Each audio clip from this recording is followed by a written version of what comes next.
Bueno, antes que nada, buenos días a todos los que nos acompañan hoy. Agradecer personalmente y a nombre de Juan José también a los organizadores, a la Fundación, a todos los que están presentes, por la invitación y la posibilidad también de tenerlo a Juan aquí en esta mesa, bueno, hablando de un tema en el cual Juan José Castelli como ciudad viene perfilándose a través del tiempo. Y Castelli es como una construcción también, no solamente de pensamiento, de voces, de creencias, de religiones, y que a lo largo del tiempo van convergiendo en una sola cosa, que es el presente. Juan José lo viene resumiendo muy bien en cada uno de sus libros que va desarrollando en cada una de las producciones, en cada una de las charlas. Eso lo va a explicar mejor él. Voy a compartir una pequeña reseña.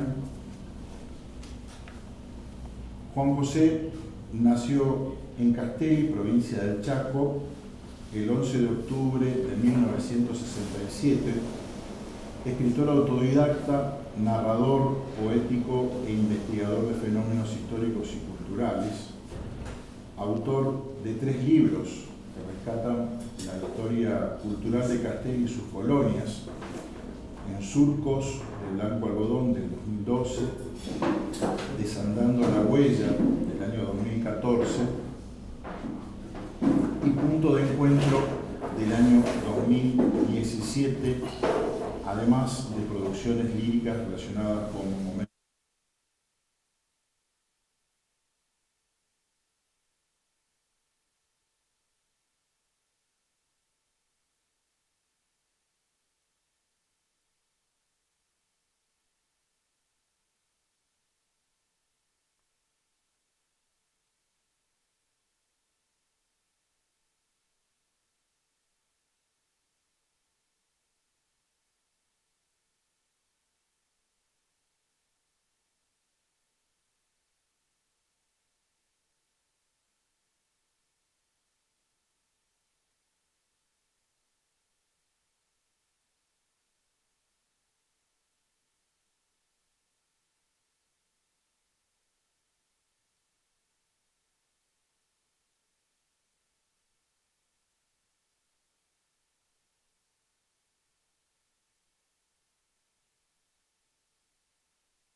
Buenos días, ya lo saludé a alguno, pero bueno, en primer lugar, gracias a la Fundación Amigos del Arte y el Turismo por esta convocatoria. Me parece muy significativa, ya que me parece muy interesante mostrar nuestra historia, nuestra cultura, nuestra idiosincrasia, y justamente le pusimos ese título a esta pequeña conferencia, Punto de Encuentro. Porque en todo este trabajo que yo llevo haciendo hace 20 años, por ahí escuché palabras como choques de cultura y me hacen ruido esas palabras, por eso trabajé en pos de encontrarnos, y eso lo voy haciendo a través de una línea histórica, una línea de tiempo.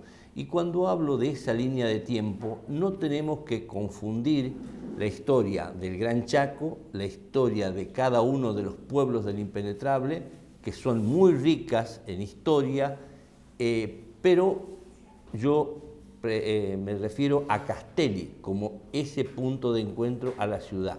Entonces, tenemos que hablar de la historia de Castelli. Vuelvo a decir, no confundir con aquella historia de Gran Chaco, que fue muy dura, muy dramática, muy sangrienta, desde la conquista del Verde también, y por ejemplo algo que ocurrió hace muy poco, la masacre de Napalpí, que se cumplieron 100 años, ahora el 19, pero nada tiene que ver con lo que se gestó en este punto de encuentro. Y para eso vamos a referirnos a ese Castelli, cómo nació ese Castelli.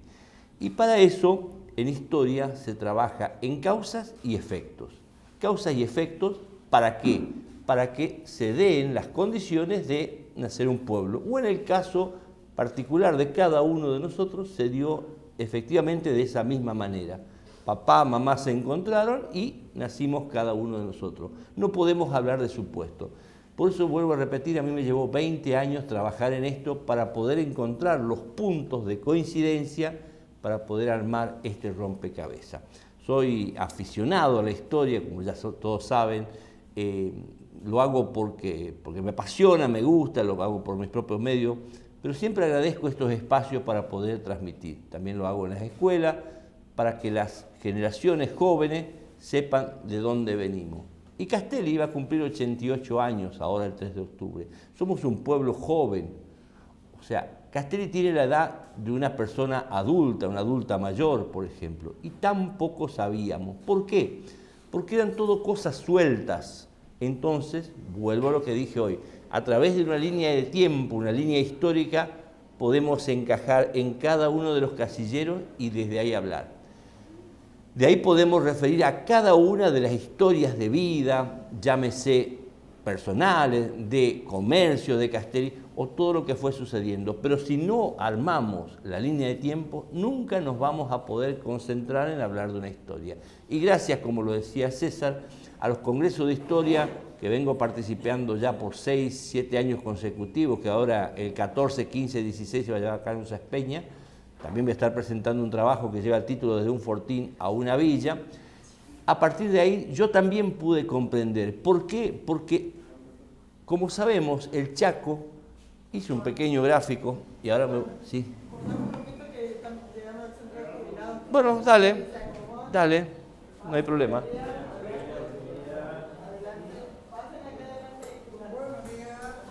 Buenos días.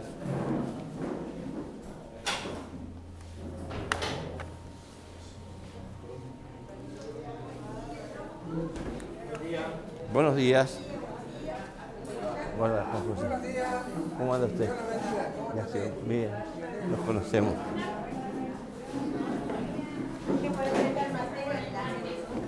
Ahora se pobló.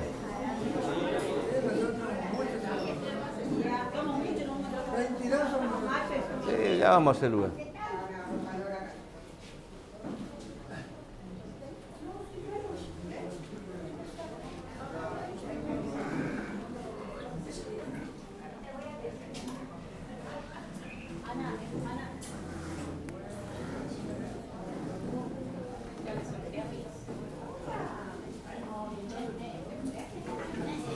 Acá tenemos una silla, ponemos acá. Mira, acá. Leo, acá ahí tenés lugar, mira.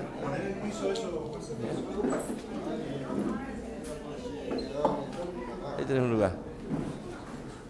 Ahí.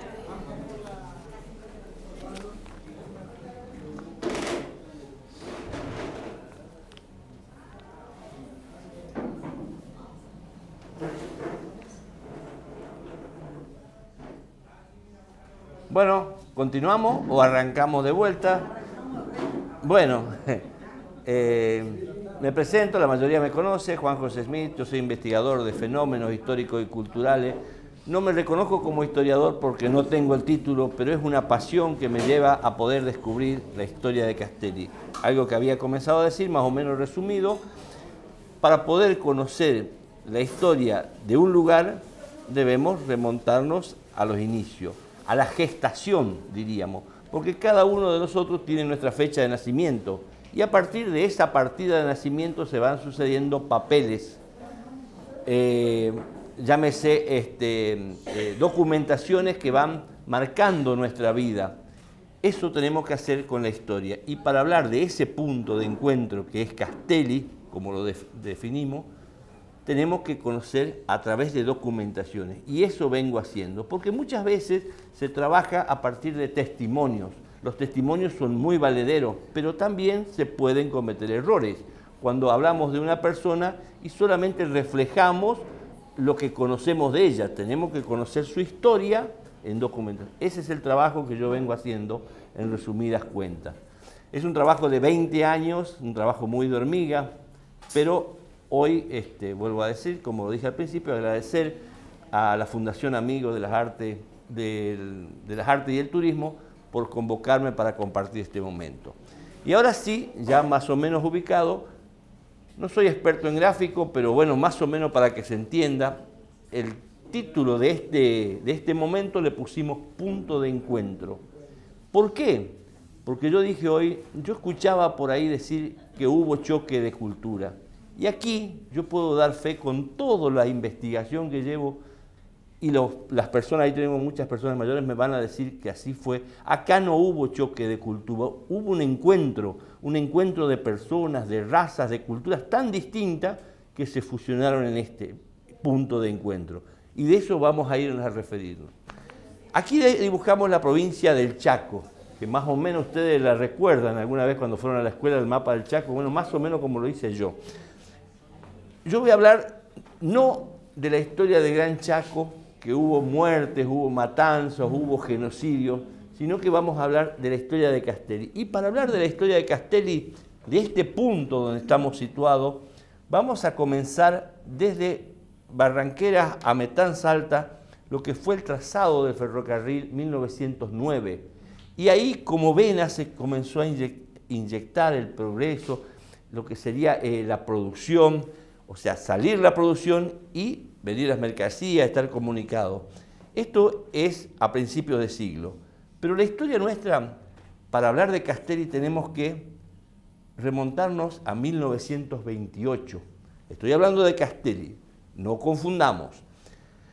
Porque por esta parte, a partir de 1885, comenzó a ingresar la corriente norteña, como yo la denomino en un trabajo, que llegó hasta la confluencia y también hasta cerca de esta pampa, por ejemplo, las estancias La Indiana, La Libertad y La Argentina, que eran de esa corriente. Y lo mismo que aquí, hasta el 10 de mayo, donde está, esto es la confluencia de los ríos Teuco y Bermejo, que hoy es Bermejito. Aquí, por ejemplo, esto era una extensa pampa donde había espartillo. La mayoría de personas conocen lo que es el espartillo, que es una gramínea de 60 centímetros. Y en ese espartillar, en esa pampa que tenía más o menos 60 por 40 kilómetros, además de espartillo había tacurúes. Y aquí voy a traer algo muy especial para la gente del arte y del turismo. Ayer se celebró como una fiesta el pan castelense. Ustedes saben, cuando llegaron los primeros colonos a esta pampa, ¿dónde hicieron los primeros panes castelenses? En los tacurúes. Los tacurúes son hormigueros de termita, que son más duros que los otros hormigueros. Se los cavaba, ahí la señora está diciendo exactamente, se los cavaba con un machete y ahí se elaboraron los primeros panes castelenses. ¿Por qué? Y ahora voy a comenzar con un poco de historia. 1928, vamos a escribir aquí, 1928, dentro de esta pampa se crean las colonias Juan José Castelli y La Florida. Aquí, por ejemplo, les voy a mostrar en un gráfico. Aquí ya está el trazado del ferrocarril, pero esto fue la primera colonia Juan José Castelli. Hasta ese momento, esta zona se denominaba Colonia Pastoril Rodríguez Peña. Entonces, cuando vamos a hablar de la historia de Castelli, tenemos que remitirnos ¿a dónde? A 1928, porque antes de eso no existía tal ni Colonia Castelli ni Castelli. Vamos, entonces, 1928 se crean las colonias Juan José Castelli y La Florida, como otras, llámese Vélez Sarsfield en la zona de Trileta, una de Pampa del Indio y otra también en la zona de Machagay. Pero nosotros nos vamos a ubicar a esta colonia, perdón, aquí está, sería más o menos la colonia Castelli y La Florida más arriba. Entonces, esa colonia Juan José Castelli, que lleva el nombre del prócer, el 28 de septiembre de 1928 fue creada con la finalidad de fomentar el algodón, el oro blanco. Esa colonia, que estaba situada dentro de la colonia Pastoriel Rodríguez Peña, en esa pampa había que poblarla. Y se hizo una promoción, diríamos. Podían haber venido japoneses, taiwaneses, chinos o paraguayos, o tal vez residentes en otra provincia. ¿Quiénes llegaron el año 1931? Llegaron los que hoy todos decimos aquí, los alemanes del Volga. Pero no estamos refiriendo a un país, Alemania. Estamos refiriéndonos a una cultura de gente que ya estaba, que había ingresado en 1870 y pico, 78 más precisamente, al sur de Buenos Aires y La Pampa, y no tenían tierras. Y ahí figura la persona, como yo la denomino, el padre de Castelli, que fue Juan Olser, que se presenta ante las autoridades y ofrece tener las personas para poblar esos lotes, como les mostraba en este gráfico. Eran lotes de 100 hectáreas. Vuelvo a decir, se dio circunstancialmente que lo poblaran estas familias, podría haber sido cualquiera. Valga la aclaración porque por ahí muchas veces escucho confundir que cuando estos colonos vinieron se corrió a la gente que había ingresado del norte, a los pueblos originarios. Eso no ocurrió porque los pueblos originarios estaban los Com en esta zona y los Wichí en esta zona.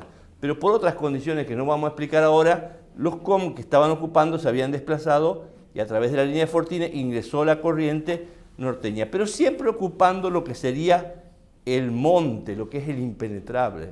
Porque ahí traigo otra palabra que muchas veces se confunde. Cuando se dice el impenetrable, nosotros estamos en las puertas del impenetrable, pero esto era una pampa.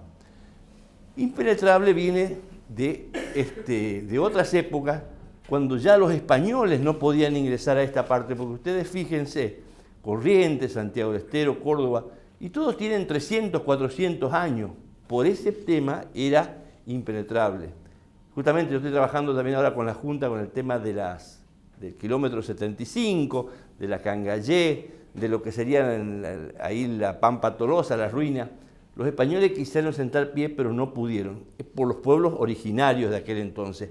A eso se le llama impenetrable. Después sí también se asocia con lo que es el monte impenetrable y nosotros bien estamos en las puertas. Ejemplo, saliendo de esta pampa, hasta donde llegó la corriente norteña, como yo la denomino cariñosamente, se realiza la chacarera del monte. Y justamente es el lugar porque ahí comenzaba el monte que habían poblado esta gente que había ingresado a principios de siglo. Ahí trajeron su propia cultura, su propia idiosincrasia, pero ellos cuando se hace el loteo de estas colonias, no pidieron tierras. ¿Por qué? Porque la fracción de tierra era para un minifundio, 100 hectáreas, y esta gente estaba acostumbrada a tener los animales abiertos, a campo abierto. Además buscaban la zona de las costas de los ríos, y aquí más cerca estamos hablando de lo que sería el salado y todas fuentes de agua. Por esa razón. Digo todo esto para ir desmitificando tantas cosas que por ahí se dicen que no fueron ciertas. Entonces, volvemos 1928, se comienza a denominar Juan José Castelli la colonia. Porque antes de eso, vuelvo a repetir, la colonia Pastoriel Rodríguez Peña. En el año 1931 llegaron las primeras familias, comandadas, no me daría bien la palabra, sería dirigidas por el padre Juan Olser, que era el guía espiritual. Pero además de ser guía espiritual, era un gran visionario. Él tenía la idea, imagínense ustedes, estábamos alejados a 120 kilómetros de Presidencia de Roque Sáenz Peña. O sea, fue muy penoso para esos primeros colonos tener que sacar la producción y la producción, ahí me voy a detener. La producción era el algodón, el famoso oro blanco, como se denominaba, que se sembraba en las colonias, desde el año 1931 a 1936. Y vuelvo a Juan Olser, fomentó el cooperativismo, ya que por su gestión se logró formar la primera cooperativa Castelli, que nació en el año 35. Y ahí voy a tomar un caso que ocurrió el año 1933, donde mueren dos hermanos al llevar el algodón de las colonias a Presidencia de Roque Sáenz Peña, mueren dos hermanos en forma trágica en un lugar denominado Tres Isletas, que eran tres isletas de monte. De hoy viene la ciudad de Tres Isletas. Por eso aquí vuelvo a lo anterior. Esto era toda una extensa pampa. Hoy, por el tema de los animales que ingresaron de Salta, se sembró mucho de algarrobo, pero en ese momento era todo pampa. A través de esa muerte, a raíz de esa muerte, los colonos le piden a Bolser que haga algo. Ese algo fue solicitar el ferrocarril. Y el ferrocarril llegó el 17 de junio de 1936 a las colonias. Pero hasta ese momento no estamos hablando de un pueblo ni de Castelli, porque Juan Olsen no pidió un pueblo, pidió un tren, un ferrocarril para sacar la producción. Hago la salvedad ahí, Juan Olsen pidió un pueblo para que se construyera lo que es la unión de las colonias Juan José Castelli y La Florida, donde está la iglesia de San Juan aquí cerca, pero no se dio eso, pero no se pidió este pueblo que por otras condiciones llega el nombre de Juan José Castelli. Entonces, el 17 de junio se llega el ramal ferroviario a las colonias. Y 4 meses más tarde, el 3 de octubre, sí se comienzan a edificar las primeras casas y nace Castelli, como ya conocemos la historia. Entonces, desde 1928 hasta 1936, el 3 de octubre, fue la gestación, estar dentro del vientre, formándose ese Castelli. Antes de eso, vuelvo a decir, estamos hablando de una colonia pastoril, estamos hablando de la historia del Gran Chaco, pero para que Castelli podamos mencionarlo así, es esta gestación. Y a partir de ese momento es lo que hoy conocemos como Castelli. Y vuelvo a mostrar en este gráfico, ahí efectivamente el lote 258 de don Nicolás Heinrich es donde recayó desde Presidencia Roque Sáenz Peña hasta el kilómetro 100, que se contó así, para hacer el trazado del riel. Y ahí, en ese lote 258, nace Castelli, el 3 de octubre. Y ahora sí voy a lo que más nos trajo acá, el punto de encuentro. Desde esa llegada de esos colonos, se comenzó a sembrar algodón, como le dije, se llevaba a Sáenz Peña, y desde el año 32, que fue la primera campaña, 33, que murieron estos dos hermanos, 34 y 35, lo hacían los hijos de los colonos. A partir de ese momento que llega el tren, comienza desde Corrientes, muchos cosecheros golondrinas a trabajar en la zafra algodonera del Chaco, y al enterarse de los florecientes de esta colonia, comienzan a llegar a trabajar aquí, a este lugar. Por eso el oro blanco es fundamental en la historia de Castelli. Un poquito antes, en el 35, 34 y 35, desde la corriente norteña, comienzan a trabajar en el ferrocarril y llegan. A partir de la década del 40, ya los pueblos originarios, en este caso los COM, comienzan a venir a trabajar en las colonias. Y posteriormente, para decirlo de alguna manera, esta corriente que estaba situada ahí, también comienza a interactuar mandando a sus hijos, ya en la década del 60, 70, a este punto de encuentro. No confundamos con la historia de Gran Chaco de otros pueblos, hablemos de Castelli, donde comienzan a venir a estudiar sus hijos. Ellos, por supuesto, la mayoría queda a trabajar en sus lugares, en sus campos, en el norte, como decimos, a recibirse de docentes, abogados, médicos, o sea, profesionales. Por eso es que yo lo denomino un punto de encuentro, donde distintas corrientes culturales fueron encontrándose y amalgamándose. Hoy, a 88 años del nacimiento de ese pueblo y esa previa concepción, podemos hablar de que estamos conformando una identidad cultural propia. Ya el cruzamiento de razas ya se está dando, la amalgama de culturas también, y hoy podemos hablar de que gringos usan el lazo, el caballo, como lo usaba esta gente que trajo una cultura muy rica, una idiosincrasia, y también vemos como de esta corriente también hacen las tortas kuge, el ribble kuge y todas las comidas que trajo esta corriente, que decimos, vuelvo a repetir, alemanes del Volga. Culturalmente no estamos hablando de un país. Entonces, más o menos, para ir explicando. Y ese ferrocarril, que es sumamente importante para la historia de Castelli, porque en él, aquí yo tengo dos gráficos, por ejemplo. Esta es una foto histórica. Lo vamos a hacer bien ameno. Mucha gente cuando me dice, esto fue el 17 de junio de 1936, muchos me dicen, ¿no estaba mi abuelo o mi abuela? Para aclaración de todos ustedes, no, porque hasta ese momento Castelli no había nacido como ciudad y la comunidad gringa estaba cada uno en sus lotes haciendo ¿qué? Cavando sus pozos, sembrando el algodón, porque no les dije hoy, pero para venir a este lugar donde no había corrientes de agua, había que cavar sus pozos, fue muy sacrificado. Y estos que están aquí son, ustedes van a ver la ropa, es gente de esas peñas, gente de la alta sociedad que vino en ese primer tren. Digo para desmitificar un poco porque todos a veces quieren encontrarse. Para poder corroborar con testimonio de personas mayores, la gente se acercaba con sus carros a la vera para poder ver esa mole de negra, de hierro que venía a adentrarse a esta pampa, que fue algo tan esperado, tan soñado, pero no se animaban a acercarse. Así que vaya la aclaración. Y aquí, por ejemplo, también tengo lo que fue la estación de tren, que en realidad esta fue inaugurada en el 40 y pico, no recuerdo, pero que la primera fue de madera. Así que, más o menos para adentrarnos. Pero el ferrocarril, ¿qué fue el ferrocarril? ¿Llevaba personas? No, el ferrocarril fue todo, fue la máxima expresión del nacimiento de Castelli. Si no hubiera llegado el ferrocarril, probablemente la historia hubiera terminado ahí, con esos colonos, como lo que es la colonia Vélez Arfiel en Traileta. Productores que sembraban, llevaban algodón, tal vez una ruta o tal vez de esta corriente que había ingresado, que fundó muchos pueblos que realmente tienen historia y reminiscencia salteña, hubiera acaparado atención y tal vez una ruta nos comunicaría y pasaría por el medio.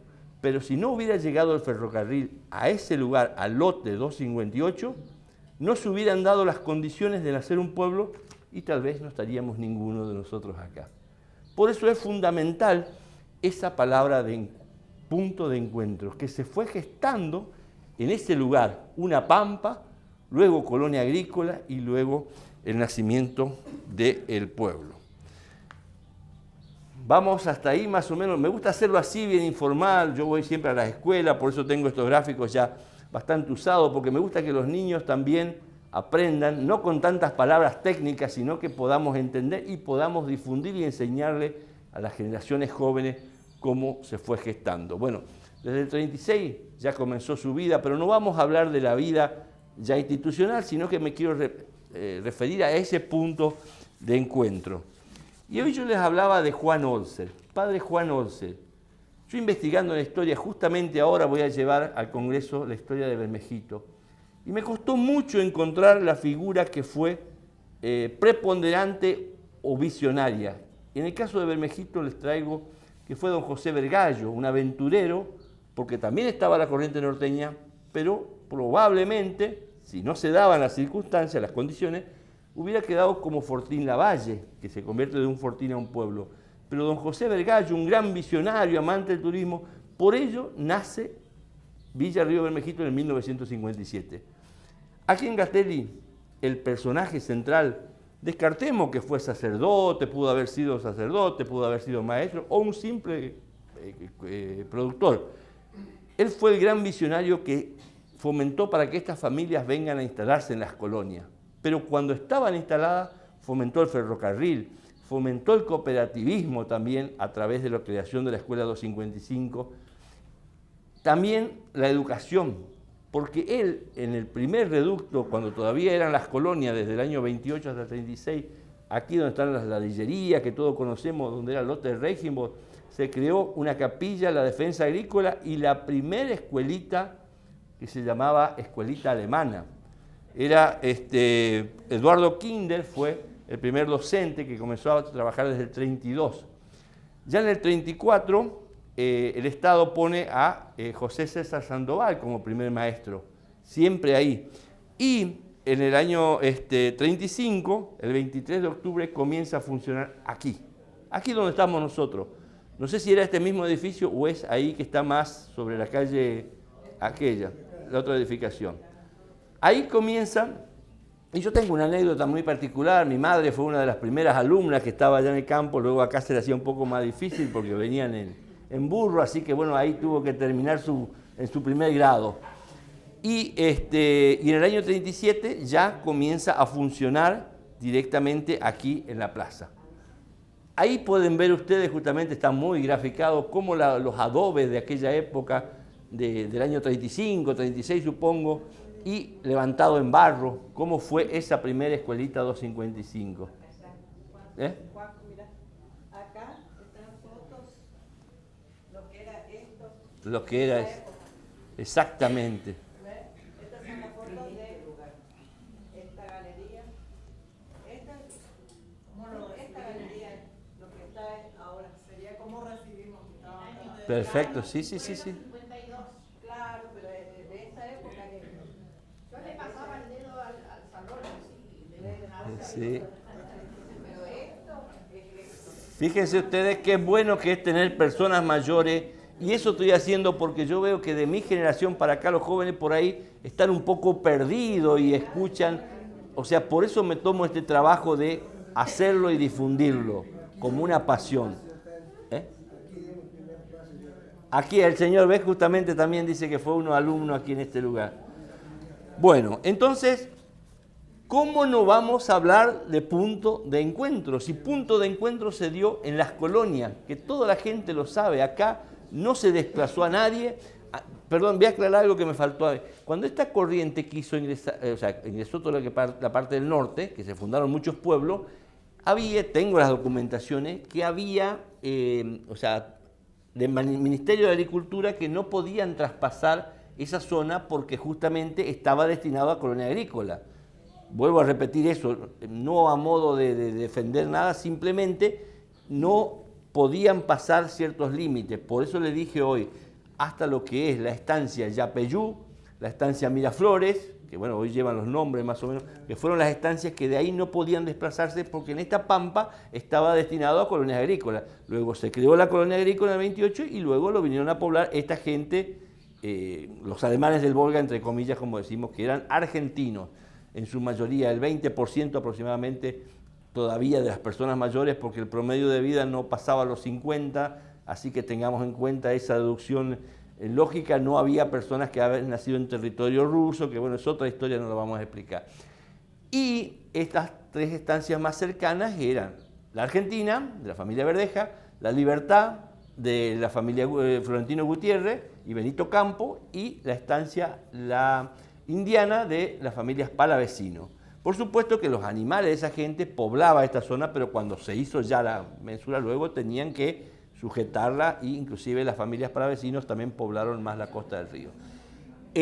Sobre los pueblos originarios, esta parte no estaba habitada, estaban los Comes en esta parte, que ese otro trabajo lo estoy haciendo, pero los más cercanos a este lugar eran 6 familias, que tengo los apellidos, no los recuerdo, que trabajaban para la estancia Verdejas, aquí como baldeadores de agua, que cuando ocurrieron sucesos, que muere el esposo, los hijos, la viuda le da un territorio más grande para que ellos puedan asentarse en lo que sería la pampa argentina como hoy conocemos. Después el Estado les da más. Ese es el lugar más cercano a este lugar, a esta pampa, a esta conformación de la colonia Castelli, para hablar, vuelvo a decir, de la colonia Castelli, no confundir con el departamento General Güemes, que en aquel entonces se llamaba Río Teuco. Ahora, el primer encuentro, yo dije, se da entre surcos de algodón. Y de ahí también, como dice el señor, yo estuve aquí, yo también estuve en las colonias cuando con los pueblos originarios, con los jóvenes originarios jugábamos a la pelota y nos encontrábamos y no había discriminación, no había encuentro, justamente. Yo lo menciono mucho en el libro y las personas mayores justamente me gusta eso, que se diga eso, que es la verdadera historia de Castelli, que así fue concebida.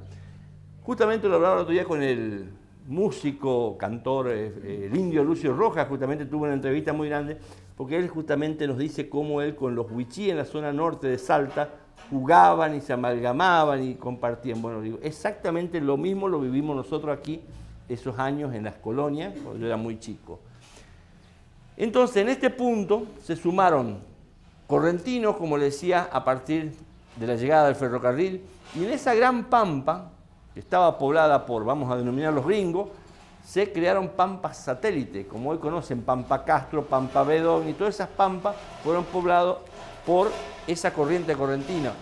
La corriente del ferrocarril, la corriente santiagueña, que vino trabajando en la vía, muchos de ellos se asentaron en lo que es el barrio Sarmiento, a trabajar luego en la industria maderera, también en lo que serían las desmotadoras, que todo tiene que ver particularmente con el algodón. Y dije maderera, cuando digo maderera estamos trabajando en los pequeños aserraderos de carro, y no confundamos tampoco que el tren llegó acá por lo que sería la forestal. Acá no ocurrió tal cosa, porque cuando vinieron los colonos esto era pampa. Aquí no se explotó la madera, digamos, de esa manera, como sí se lo hizo en la parte esta con el tren francés, que eso es otro tema. Puntos de aclaración que por ahí muchas cosas ustedes lo saben, pero yo vengo simplemente a que eso lo empecemos a divulgar. Yo lo vengo haciendo hace 20 años y que se lo conozca y que podamos transmitir a las generaciones jóvenes, a las generaciones venideras, que Castelli nació a través de un encuentro de distintas razas, de distintas culturas, tan antagónicas, tan distintas, porque estamos hablando de gente que fue criada en Rusia, luego la Argentina vino aquí, la gente que vino desde Salta, la gente de Corrientes, o sea, distintas provincias y los pueblos originarios, y hoy todos compartimos este mismo lugar. Y estaba hablando anteriormente de Juan Olser, por ejemplo. Él tenía una frase que repetía mucho. Cuando llegaron estos colonos a esta pampa donde no había nada, le dije hoy, espartillos, tacurúes, donde hacían los panes, pero había muchas víboras, había muchas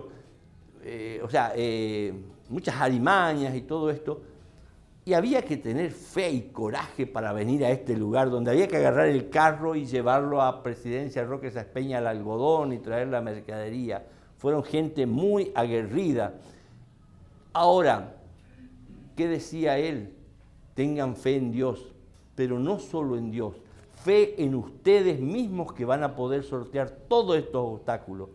Desde cavar el pozo, cada uno en su colonia, en su chacra, perdón, en la colonia, porque no había fuentes de agua. Fue todo un desafío poder sembrar el algodón con la langosta que vino, con todas las plagas y llevarlo a Presidencia Roque Saspeña. Por eso él siempre estaba, no solo como guía espiritual, sino como el sostén, como la piedra angular, diríamos, para poderlo sostener en todas esas adversidades.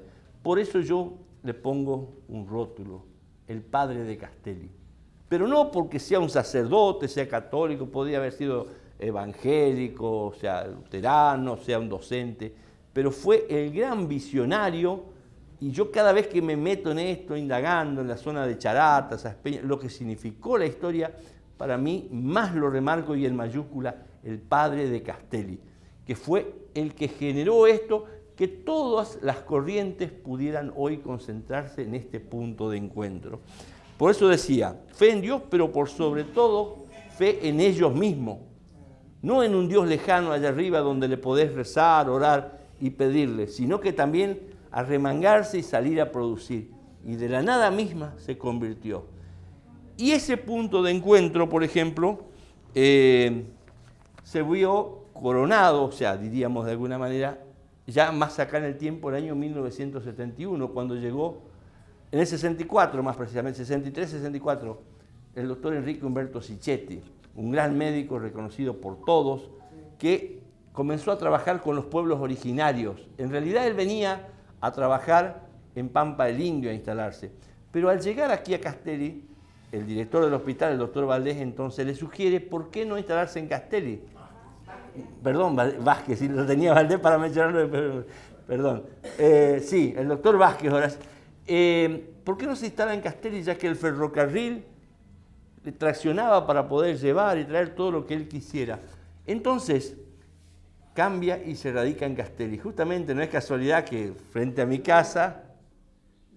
Yo fui paciente que primero una cirugía me hizo. Bien, sí. Hace una semana que me iba a Castelli, hice un injerto en el pie. Sí, hay muchísimos testimonios, ¿sí? Después cuando yo ya voy a cerrar todo, vamos a ir hablando y quiero que todos opinemos para poder hacerlo más ameno. Entonces, frente, mi casa, se encuentra en la calle Vázquez y Sicchetti. Y ahí se colocó una placa justamente para los 50 años. Qué mejor, porque en una cena, luego de una cena y un vino, que según me dijeron que era, no tomaba vino él, pero vamos a ponerle que tomaron un vino, Vázquez le dice, ¿por qué no se instala en Castelli? Y ahí cambia radicalmente la historia y hoy podemos hablar de esa historia con respecto a los pueblos originarios. Y justamente ese lugar rememora el encuentro entre Vázquez y Sicchetti. ¿Qué hizo el doctor Sicchetti? Comenzó a trabajar con las poblaciones, en este caso de las costas de los ríos, Fortín Lavalle, El Espinillo, donde ya estaban radicados. Porque ahí tenemos que aclarar otra cosa, que cuando se da la conquista del Gran Chaco, estos pueblos, pero no nos vamos a extender en ese caso, pero en ese momento, cuando llega Sicchetti, ya estaba en la zona de Lavalle y Espinillo.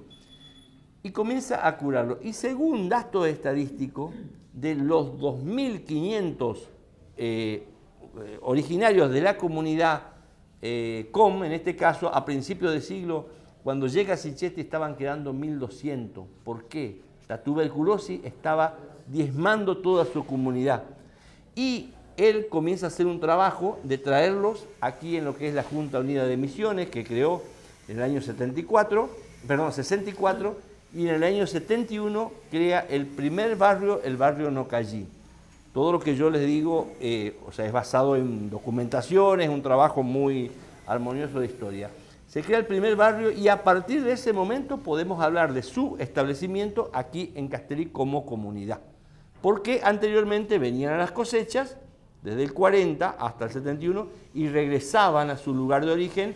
Y como les dije hoy, en lo que era la Pampa Argentina, donde estaban esas 6 familias, en ese lugar ellos hacían pie para poder regresar. Que incluso quedaban las mujeres y los niños, los hombres y los jóvenes venían a las cosechas, y ese era un punto intermedio que hoy se transformó en una comunidad muy importante aquí en Pampa Argentina. Los huichí también venían, pero ya haciendo un trayecto más largo. Entonces, voy a jugar un poquito con ustedes. Y alguna vez en una nota de una radio de Resistencia me decían, ¿quién fue para mí más importante? ¿Si Olser o Sicchetti? Yo no puedo poner en un nivel a uno o a otro, pero simplemente les dije, no habría Sicchetti si no hubiera estado Olser. ¿Se entiende? Para que entendamos todos juntos, yo no vengo a imponer, no soy de imponer, pero simplemente quien fue el mentor, el visionario de este lugar fue Olser. Después se sumaron y muchos médicos, porque vuelvo al ferrocarril, ese punto de encuentro de esa estación de ferrocarril, los que tienen algunos años más que yo saben, donde todos íbamos a la noche a esperar si no venía alguna carta, si no venía algún familiar, y a las 6 de la mañana a despedir.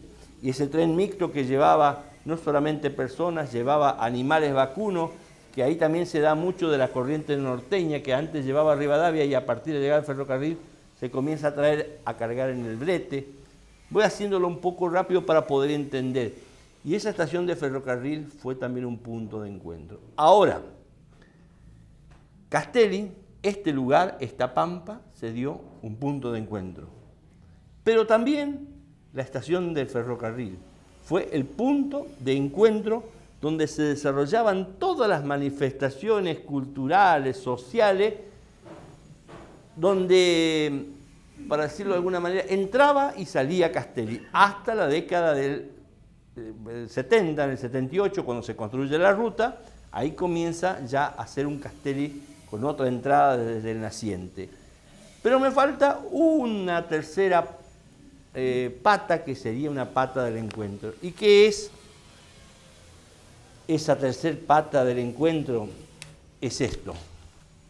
¿Qué ciudadano de Castelli no estuvo alguna vez en este lugar? Foto antigua y foto, bueno, ahora tendría que cambiarla porque ya, sí. Esto lo uso mucho con los chicos, pero ¿quién no estuvo en este lugar? ¿Y quién que vino de afuera no haya visitado este lugar? Este es el punto de encuentro más emblemático que tenemos los castelenses, el orgullo de nuestro obelisco, que fue construido y regalado, sea por los mismos pobladores, no traído desde Buenos Aires, como se dice, el 3 de octubre del año 1937. El 3 de octubre de 1937, cuando Castelli cumplió un año. O sea que toda la historia de Castelli pasó por ahí. Nuestros abuelos, nuestros padres y seguramente todos los que vendrán, si no lo voltea alguien algún día, esperemos que no.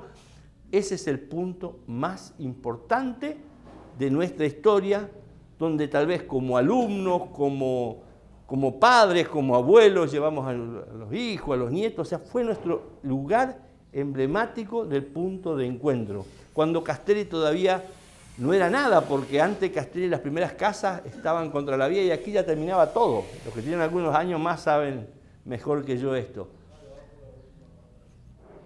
Les cuento una anécdota. El año 37 fue creado el 3 de octubre y el 25 o 24 de diciembre de 1967 se hizo un pesebre viviente. Es algo anecdótico que nadie prácticamente no lo sabe y pude recopilar. Fue el primer pesebre hecho con animales naturales ahí y con personas. Se hizo en ese lugar, ahí alrededor de ese obelisco. Así que bueno, ese punto de encuentro, como les decía, es muy significativo. Y hoy no es casualidad que gracias a ese punto de encuentro estemos hoy acá. ¿Por qué? Porque hubo un gran visionario, Fabriciano Gómez, desde Resistencia, que se encontraron con Freddy Valdés, por eso lo tenía al amigo Freddy, mi compañero de tantas anécdotas, de crear ese encuentro también de escultores, hoy llámese Bienal del Impenetrable, en este punto de encuentro y en esa plaza al lado de ese obelisco que significa tanto para nosotros. Y hoy estamos aquí, y gracias también a eso, como hablaba de Orser, Sicchetti, visionario, también a Freddy y a todo el grupo que hoy sigue acompañando eso, esa manifestación de la cultura y del arte. Así que voy a ir cerrando aquí con esto, más o menos a modo de encontrarnos, de un punto de encuentro. Y soy un gran defensor de eso, y mientras mi vida lo permite, trataré de dejar ese legado. Castelli no se dio con un choque de cultura. Lo hubo en otras épocas, en otros lugares, pero no confundamos en Castelli. Castelli se dio un punto de encuentro, y nada es casualidad que hoy, que vamos a cumplir 88 años, en las puertas de ese impenetrable, ya dejó de ser impenetrable. Haya penetrado eso, la hermandad, la comunidad de distintas razas y culturas. Y para ir cerrando esto, después vemos si hay un poquito de tiempo y quiero compartir estos versos que me pertenecen, porque me gusta mucho también la poesía, porque la historia a veces es un poco dura si la contamos. O sea, yo junto documentaciones, pero trato de explicarlo muy fácil, muy didáctico, especialmente a los alumnos. Y también la poesía para mí es muy significativa para mostrar la historia. Y dice más o menos así: lo que el tiempo se llevó. Desandando en mi memoria quiero volver en el tiempo y caminar por tus calles donde anidan los recuerdos. Las veredas de ladrillo con mucha sombra en el suelo, de paraísos lapachos, testigos de 1000 encuentros. Las viejas casas añosas inundadas de secretos, de paredes desgastadas por el salitre y el tiempo. Sus amplias calles de tierra de huella marcada a fuego, donde los años primero los transitara mi abuelo. La vida marchó deprisa prisionera del silencio, sepultando el duro asfalto la huella de los desvelos. Castelli, yo te saludo, recordando a los pioneros, clavándome de rodillas, elevándole mis rezos, por los hijos que vinieron a poblar el joven pueblo, o los que un día marcharon añorando su regreso, por los que un día volvieron a fomentar el progreso, para sentirse orgullosos de ser hijos de este suelo. Muchas gracias.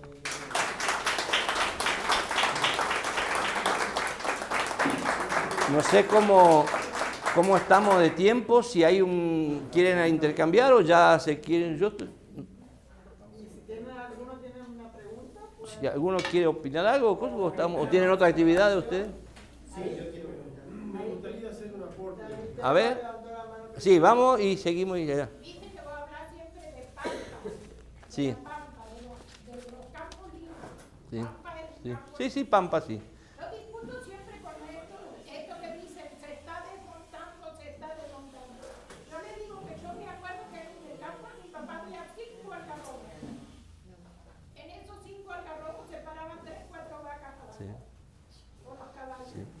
Hoy el campo de mayo está minado de algarrobos. Por eso hay cosas que... Exactamente, efectivamente. Puedo completar tu pregunta, tu aporte. En el año 1931, cuando llegaron los colonos, era todo pampa y había solamente algunos quebrachos. El algarrobo, como decís, había ingresado parte de Salta, y como los animales se diseminaban, habían bosteado, para decir en términos naturales, y habían nacido algunos algarrobos, como efectivamente vos lo decís, se estaban empezando a producir los pequeños algarrobos. Por el trabajo del campo, la roturación de la tierra, no se produjo. Pero hoy, como la ganadería ya invadió toda la zona, hoy sí hay mucho más. Efectivamente es así. Sí, lamentablemente ocurren otras cosas que en la zona del impenetrable, propiamente dicho, se está desmontando, y eso sí es obviamente criticable. Pero esto era una pampa, y le digo más, yo estudiaba en un seminario en Buenos Aires, y en una charla así la profesora nos decía que el Chaco es una sabana. Yo le discutí, ¿cómo va a ser una sabana si es monte? Y después mi padre, que no tenía más de primer grado, me dijo, no, fíjate el libro en qué año fue publicado, 1940 y pico. Me dice, ¿sabes qué? Porque cuando nosotros vinimos acá, era muy chico, era una pampa, era una sabana. Sabana es como el África, o sea, digo porque estas cosas hay que hablar, o sea, hay que hablar, y es bueno tu aporte también en ese caso. Cacho, y después seguimos. A ver. Permiso, por la audiencia. Mil felicitaciones. Bueno, Soy no un fanático, pero te sigo porque yo también soy un autodidacta de la historia. Mi profesión es bioquímico, y ahora que tengo tiempo me dedico, vos bien sabés, sí. Aparte del patrimonio histórico del Chaco. Pero yo quiero felicitarte por una cosa. Y voy a tratar de expresarles a ustedes lo que yo interpreté de la explicación tan sencilla y tan llana que nos dio Juancito. Si me permitís, ¿sí? tenés Acá está el cielo. el crayón. Agarramos, hacemos el otro color, así se sabe lo que vos vas a marcar. Perfecto. Bueno, como él dijo al principio, para resumir, cuando una persona nace es un RN y tiene un acta de autismo. Castelli nació y tuvo su acta de fundación. Acá. Esto fue la gestación. Bueno, en nuestra vida personal, hablando de una sola persona, nacemos, crecemos, nos reproducimos y viajamos al más allá. En ese trayecto, ¿qué buscamos en nuestra vida? Nuestra identidad. Queremos saber quién fue nuestro tatarabuelo, nuestro bisabuelo, nuestro abuelo, fuimos papá, y queremos transmitirle a la descendencia. Hablando individualmente de la persona, esa persona está buscando su identidad. Lo que Juancito nos está tratando de decir con el trabajo que él está haciendo es que nosotros tenemos acá, en este punto de encuentro, construyendo nuestra identidad. Vamos a cumplir 88 años, una generación, de acuerdo a los nuevos índices de la expectativa de vida, ¿no es cierto? Los países nórdicos llegan a los 88 años de vida. Y hay algunos que ya estamos cerca. Y te sumo algo, Cacho, que te interrumpo ahí. Si las condiciones No hablemos de eso. acá, de esa gestación, si papá y mamá de Cacho no se hubieran conocido, no lo hubieran gestado a él, probablemente otro pueblo desde aquí se hubiera formado y hubiera acaparado. Estas son las condiciones para que papá y mamá de Cacho se encontraran y nació. Fue gestado con esas características. Por eso hablé de la sencillez y lo llano de tu lenguaje cuando vos hablas de Yo siempre me acuerdo este cuando tema. vino Bardet y la Putin. Ajá. Aquí está presente un testimonio vivo. En 1971, 1971. Yo siempre me acuerdo de esto. Con la viejita que bajó el Llegamos tren. en tren, Sí. sí, llegamos en Yo tren. tenía un Citroën rojo medio anaranjado. Él era Sí. capital, de hecho. Ahí el muchacho quería comentar algo. Bueno, buen día, mi nombre es Augusto. Yo estoy trabajando con un médico acá en Castelli, soy de Quiliti, y mi pregunta es a su explicación y de la época, digamos, en ese punto de encuentro, ¿por qué eligieron, digamos, o cómo surgió el nombre de Juan José Castelli? ¿Por qué eligieron, digamos, que se llame Juan José Castelli? Sí, perfecto. Esa explicación. Perfecto, te la hago cortita. De acuerdo a toda la explicación, me voy a detener cuando 1928 en esa colonia pastoril se crea, Colonia Pastoril Rodríguez Peña, se crea la colonia Juan José Castelli y la Florida. Pero quedémonos en la colonia Juan José Castelli, que es la colonia madre, Porque por ahí muchos creen que Castelli, la que está alrededor, es la colonia Castelli. No, la colonia Castelli fue conformada como tal y el tren llega a la estación Lote 258 y ahí nace el pueblo. Desde el año 31 hasta el 36, cuando llega, era la colonia Castelli, pero cuando llega el tren, el jefe de ferrocarriles más el agrimensor, el arquitecto, arquitecto sería. Arquitecto, agrimensora. O agrimensor. Sí, ya voy a llegar a eso. Disponen qué nombre le vamos a poner a ese floreciente pueblo. Y la opción es siempre se toma alguna característica de la geografía o algo así. Acá, ¿qué era? Era una pampa. No podían ponerle el nombre La Pampa al naciente pueblo porque esos colonos venían de la provincia de La Pampa. Tacurúes no daba porque como iba a ser era una colonia agrícola se iba a perder la evidencia. Espartillo tampoco. Entonces, en común acuerdo, inconsulto, no se le consultó a los colonos, sino que ellos dispusieron ponerle el nombre de la colonia Castelli. Entonces, como bien dice la señora, el cartel, porque el 17 de junio llega el tren del 36 hasta el 3 de octubre, decía bienvenidos a la colonia Juan José Castelli. Ese cartel quedó y hasta hace pocos años todavía a veces las cartas figuraban colonia Juan José Castelli. O sea, se tomó el nombre. Y Castelli nace a lo que decía él el 3 de octubre del año 1936. Y festejamos todos los años y hacemos fiesta. Pero el documento de identidad a Castelli se le da el 19 de febrero de 1938. Joaquín B. Justo fue presidente. Porque ese pueblo nació como pueblo y se le puso el nombre, inclusive decía Colonia Castelli, pero se elevó todas las documentaciones y 2 años más tarde nace, vuelvo a repetir, el 19 de febrero de 1938, el documento nacional de identidad. Pero en historia es valedero porque se comenzó a hacer, cuando Castelli cumplió primer año, el 3 de octubre de 1937, que se inauguró el obelisco, se hizo un asado popular y todos festejaron y bueno, entonces es válido, ¿sí?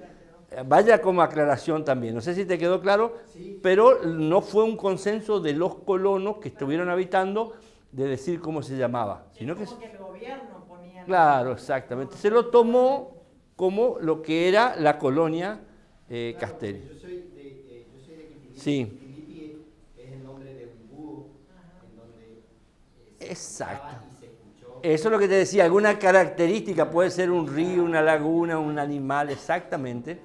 Perfecto. Quiero comentar algo. Dale. Personalmente, yo soy entrerriano, estoy radicado acá y he hecho trámites en Banco Nación. Sí. Y yo pongo siempre Juan José Castelli. Sí. Juan José Castelli. Y en un par de documentaciones que tuve que hacer, me la rechazaron. ¿Por qué? Porque la costumbre es Juan José Castelli, sí. Juan José Castelli. Pero es Colonia Juan José Castelli. Claro, en el banco. Claro, pero en el banco. Ahí está lo que yo decía recién. Y voy a hacerte una aclaración. El decreto de Juan Sí. Justo Sí. ya no dice Colonia Sí. Juan. No lo traje ahora, pero sí. Simplemente Castelli. Sí. el nombre oficial, Sí. según Sí, sí. el Lo tengo. documento Sí. Sí, no tuve problema porque tuve que... de las imposiciones de las autoridades. Pero yo no sabía que era Colonia. Claro. Es origen. Castelli. Claro, pero eso es equívoco del parte del banco, tendrían que corregirlo ellos. Bueno, y ahí ya que voy a traer también algo que me faltó, que acá hay un cierto mito de que el obelisco se lo trajo de Buenos Aires. No, Estaba destinado a Castelli de Buenos Aires. No, eso se dice la gente, pero no, la documentación dice otra cosa. Justamente estamos tratando de explicar eso. El juzgado, sí, porque fue a Castelli de Buenos Aires, tenía que ir los planos y llegaron acá, se hizo acá. Perdón, ¿qué dije yo? El correo. Pero don Pascual Nissenborg, que era el boticario y vivía frente a la plaza donde estaba más o menos, ¿cómo se llama? De la galería, por ahí más o menos estaba el primer boticario, sí, un poquito más acá, mitad de cuadra, que era el boticario. Don Pascual Nissenborg había viajado en tren a Buenos Aires y vio justamente el majestuoso obelisco que, si ustedes miran, se había creado en 1936, si mal no recuerdo. Y él lo vio ahí y lo dibujó en su anotador y trajo la idea y la presentó a don Florentino Gutiérrez, que era el primer El comisionado municipal. no comisionado municipal, no. Delegación. Sí, presidente de la Comisión de Fomento. De Comisión de Fomento. Y entonces, don Pascual Nissenborn y don Rafael Kisi, que fue un constructor, lo construyeron de ladrillo y cemento. Fue construido acá, para acá. Lo que fue traído fue la idea, más pequeño de 12 metros. Eso ya es una aclaración que la estamos haciendo bastante porque justamente muchos se confunden de que se lo trajo. No se lo pudo traer, aparte no vamos a decir mucho porque van a venir y se lo van a llevar todavía. Así que es nuestro, es nuestro. Van a decir que Sí. nos vendieron el obelisco. Sí, van a decir que es nuestro y se lo van a llevar. Porque Castelli, Buenos Aires es Castelli solamente. También, Ciudad de Castelli de Buenos Aires. sí. Y a nosotros nos pusieron colonia Cota Castelli. Claro, claro, porque se creó así, Colonia Juan José Castelli, Colonia La Florida, el 28 de septiembre de 1928 se crearon 5 colonias. Colonia Juan José Castelli, Colonia La Florida, porque el agrimensor, en ese caso Árraga, en la colonia Pastoril, hizo el trazado y luego se desplazó a crear otra colonia que no tenía nombre. Y al ver los ríos muertos, que tienen muchas flores de verbena, esas de colores celestita y todo eso que hay en los ríos muertos acá, entonces propuso La Florida. Esa es una colonia aledaña. También una de Colonia Vélez Sarsfield. Esos eran nombres impuestos, como dijo creo que Jory recién desde arriba. Y bueno, luego se dio la llegada de los colonos a esas colonias y bueno, luego llegó el tren y nació Castelli. Eso es lo que hay, lo que podemos. Lo otro ya serían supuestos. Y ahí aclaro esto porque, bueno, no me quise ahondar mucho en esto, porque hay gente que dice que es cierto que iban a hacer allá, que acá. Hay emprendimientos particulares. Don Fortuny, que era un ciudadano de Sáenz Peña, que quería crear un pueblo y no prosperó. En historia también podemos hacer un apartado y podemos hablar, pero eso no es de la historia de Castelli. O sea, es causas y efectos. O sea, él vino como un colono, como mi abuelo, muchos abuelos, también tenía su lote de 100 hectáreas. Pero no se dio así porque el tren vino para este lugar a pedido del padre Olsen. Vaya como aclaración, pero para que aprendamos juntos. También don Martínez, también un gran visionario, también vino con un emprendimiento particular. También es parte de la historia de Castelli, pero no hace a la línea del tiempo. Yo en este trabajo con los años de acomodar cada una, y ahí entonces podemos cada uno de nosotros hacer nuestro aporte. Pero algo fundamental que quiero que tomen en cuenta la gente que está aquí presente, que el tacurú se hizo el primer pan castelense. No sé si lo sabía, yo ni lo sabía porque le comenté el otro día. A eso me quería referir. Si después de esto, teniendo la chacarera del monte, Sí, el pan con sabor a monte que nació en un tacurú, claro. todo este aporte de todas estas corrientes y esta cultura que fueron un punto de encuentro, y de casi 88 años, yo puedo decir, o mi conclusión después de escucharte, es que Castelli, y gracias a la Bienal que hace este tipo de difusión, hemos encontrado nuestra identidad. Sí. Yo juego con 2 palabras. Impenetrable, que es una palabra que se usa mucho ahora, y yo metería ahí, en ese impenetrable se dio un encuentro. O sea, puertas del impenetrable, se dio eso. Y yo creo que los castelenses, yo orgulloso de ser castelense, quiero que todos lo digamos a grito, por ejemplo, para que toda la provincia se entere qué es Castelli, que se dio eso, un punto de encuentro.